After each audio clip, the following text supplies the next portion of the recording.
നമസ്കാരം. നമ്മളിപ്പോൾ നിൽക്കുന്നത് വർക്കലയുള്ള ചെറുനീർ ഗ്രാമപഞ്ചായത്തിന് മുന്നിലാണ്. ഈ മഴക്കെടുതിയിൽ ഇവിടെ ഈ പരിസരത്തുള്ള പല സ്ഥലങ്ങളിലും വെള്ളം കയറുകയും വീടുകളിൽ താമസിക്കാൻ സാധിക്കാത്തൊരു സംവിധാനമായി നിൽക്കുകയും ചെയ്യുന്നു. ഈ സന്ദർഭത്തിൽ ഇവിടെയുള്ള നല്ലവരായ ജനങ്ങൾ ഇതിനെ കാണാനും അത് SOC അറിയിക്കാനും SOC ഇതിനു വേണ്ടിയിട്ട് ഇതിന്റെ സുരക്ഷാ മാനദണ്ഡങ്ങൾക്കായിട്ട് എന്തൊക്കെ ചെയ്യാൻ പറ്റുമെന്ന് അറിയാനായിട്ട് ജനങ്ങൾക്കിടയിലേക്ക് ഇറങ്ങി തിരിച്ച് അവരുടെ എല്ലാം ഒപ്പുശേഖരണത്തിനായി പോവുകയും അതിനുവേണ്ടി വളരെ കാര്യക്ഷമമായി പ്രവർത്തിച്ച ടീം അംഗങ്ങളാണ്, SOC ടീം അംഗങ്ങളാണ് ഇവരെല്ലാം. ഇവിടെ എന്തൊക്കെ ചെയ്യാൻ പറ്റുമെന്നുള്ളതും ആ മഴവെള്ളക്കെടുതിയിൽ ദുരിതത്തിലായിരുത്തിയ ആ കുടുംബങ്ങൾക്ക് ഏത് തരത്തിൽ സഹായമാകാനായിട്ട് പഞ്ചായത്തിനോട് ആ കാര്യങ്ങൾ അറിയിക്കുവാനുമാണ് ഇവിടെ എത്തിക്കുന്നത്. അതിന്റെ ഒപ്പുശേഖരണവുമായി നിൽക്കുകയാണ്. നമുക്ക് അവരുടെ വാക്കുകളിലേക്ക് കടക്കാം. ശ്രീ ജ്യോതി ചേച്ചി, എന്താണ് ഇവിടെ ചെറുന്നിയൂർ പഞ്ചായത്തിലെ എല്ലാ തോടുകളും വളരെ വൃത്തിയായി കൃത്യമായ അളവും എല്ലാം വേണ്ട വിധത്തിൽ ചെയ്ത് നമ്മളെ തോട്ടിന്റെ കരയിലുള്ള നിവാസികൾക്ക് വളരെയേറെ ബുദ്ധിമുട്ടുണ്ടാക്കുന്ന എല്ലാ പ്രശ്നങ്ങളും മാറ്റി കൊടുത്ത് ചെയ്യണമെന്നാണ് എനിക്ക് പറയാനുള്ളത്. ടീച്ചർ പറഞ്ഞ കണക്ക് തന്നെ ഒരു വീതിയൊന്നുമില്ല, തോട് ഒഴുകാൻ വേണ്ടിയുള്ള സ്ഥലവും ഇല്ല. ആൾക്കാർ കൈയടക്കി വെച്ചേക്കാണ്. ഞങ്ങളാണ് ആ തോട് ചെയ്യുന്നത്. അപ്പോൾ തന്നെ നമ്മൾ ചെയ്യുമ്പോൾ തന്നെ അതിന് ഒരു സൈഡ് മാത്രമേ വീതിയുണ്ട്. ഈ മഴവെള്ളം വീഴുമ്പോൾ ഈ ഒഴുക്ക് കായലിലോട്ടൊന്നും എത്തുന്നില്ല ആ വെള്ളം. അപ്പോൾ അവർ പലരെയും വീടുകളുടെ കൂടെയാണ് ഒഴുകി പോകുന്നത്. എനിക്കും പറയാനുള്ളത് ഈ കാര്യം തന്നെയാണ്. ഇവരൊക്കെ പറഞ്ഞതുപോലെ തന്നെ നമ്മളെ ചെറുന്നിയൂർ പഞ്ചായത്തിന്റെ എല്ലാ ഭാഗങ്ങളിലുള്ള തോടുകൾ സ്വകാര്യ വ്യക്തികൾ കയ്യേറി അതിനെ അവരുടേതാക്കിയെടുത്തതിന്റെ ഫലമായിട്ടാണ് ഈ മഴവെള്ളം പാഞ്ഞു വരുന്ന സമയത്ത് എങ്ങോട്ടും പോകാൻ പറ്റാത്തൊരു സാഹചര്യം വരികയും ആൾക്കാരുടെ വീടുകളിലേക്ക് വെള്ളം മറിയുകയും അവർക്ക് അവരുടെ ജീവനും അവരുടെ വസ്തുക്കൾക്കും ഒക്കെ ഭീഷണിയാവുന്ന ഒരു അവസ്ഥയാണ്.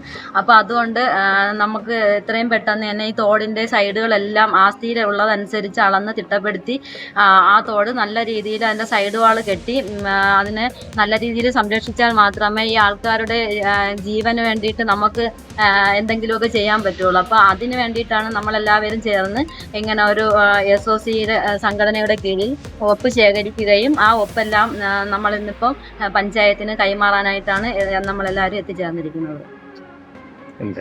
ലത മാഡം പറഞ്ഞ പോലെ തന്നെയാണ് നമ്മുടെ ചുറ്റുവട്ടത്ത് താമസിക്കുന്ന നമ്മളെ പോലെയുള്ള സാധാരണക്കാരായ ആൾക്കാരുടെ ജീവനും സ്വത്തിനും എന്നും പ്രാധാന്യം കൊടുത്തുകൊണ്ട് നമ്മുടെ ചുറ്റുവട്ടത്തുള്ള തൊഴിലുകളും നീരുറവുകളും എല്ലാം സംരക്ഷിച്ചുകൊണ്ടും നമ്മുടെ SOC കൂടെ നിന്നുകൊണ്ട് ചെയ്യുന്ന ഈ പ്രവർത്തിക്ക് പഞ്ചായത്തിന് അതിന് നമ്മുടെ പ്രവർത്തനങ്ങൾക്ക് പിന്നിൽ നിന്ന് ഒരു സപ്പോർട്ട് ചെയ്യണം, അല്ലെങ്കിൽ പഞ്ചായത്ത് മുന്നിൽ നിന്ന് സപ്പോർട്ട് ചെയ്യണമെന്ന് പറഞ്ഞുകൊണ്ട് എന്തായാലും നമ്മുടെ ആൾക്കാർക്ക് ഒരിക്കലും ഒരു ബുദ്ധിമുട്ട് മലവെള്ളം അല്ലെങ്കിൽ മഴവെള്ളം പാഞ്ഞു വരുമ്പോൾ അവരുടെ ജീവൻ ഒരിക്കലും നഷ്ടപ്പെടാത്ത രീതിയിൽ തോടുകളെല്ലാം മാലിന്യങ്ങളെല്ലാം മാറ്റി ഒഴുകേണ്ട രീതിയിൽ തന്നെ എത്തിച്ചേരേണ്ട സ്ഥലത്ത് ആ വെള്ളങ്ങൾ എത്തിച്ചേരാനുള്ള എല്ലാം മാറ്റവും ഉണ്ടാക്കണം.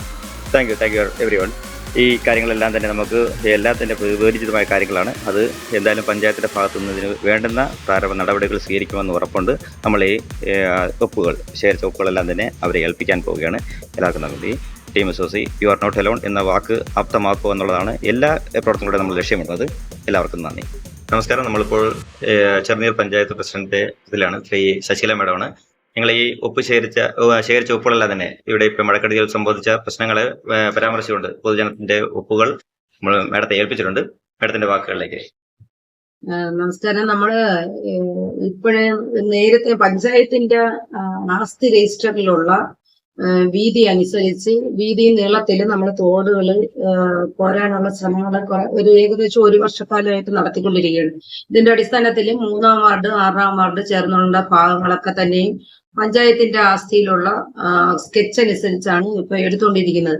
അപ്പൊ അതിനിടയ്ക്ക് കുറച്ച് സ്വകാര്യ വ്യക്തികളൊക്കെ അത് പിടിച്ചു വെച്ചിട്ടുള്ള ഒരവസ്ഥയിൽ നിന്നൊക്കെ മാറിക്കൊണ്ട് ആരും തന്നെ ഒരു പരാതിക്കും വന്നിട്ടില്ലായിരുന്നു. ഇതുവരെ നമ്മൾ പോയ സ്ഥലങ്ങളിലൊന്നും പരാതികളൊന്നും വന്നിട്ടില്ല. പരാതി വരുന്നതും നമുക്ക് പ്രശ്നമില്ല. നമ്മൾ നിലവിലുള്ള തോട് എത്രയാണ് വീതി അനുസരിച്ച് കോരി നമ്മുടെ ഈ ജലത്തിന്റെ ഒഴുക്ക് നല്ല രീതിയിൽ വിടുന്നതിന് വേണ്ടിയിട്ടുള്ള ശ്രമമാണ് സർക്കാരിന്റെ ഭാഗത്തു നിന്നും അതിനുള്ള നീക്കമുണ്ട്.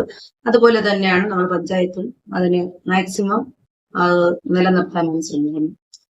ഈ തന്ന അപേക്ഷ പരിഗണിച്ചുകൊണ്ട് അതിന് എന്താണ് മാർഗങ്ങൾ എന്നുള്ളത് നമ്മൾ ആരാഞ്ഞ് പഞ്ചായത്ത് കമ്മിറ്റിയിൽ വെച്ച് തീരുമാനമെടുത്ത് അതിനുവേണ്ടുന്ന നടപടികൾ ചെയ്യുന്നു.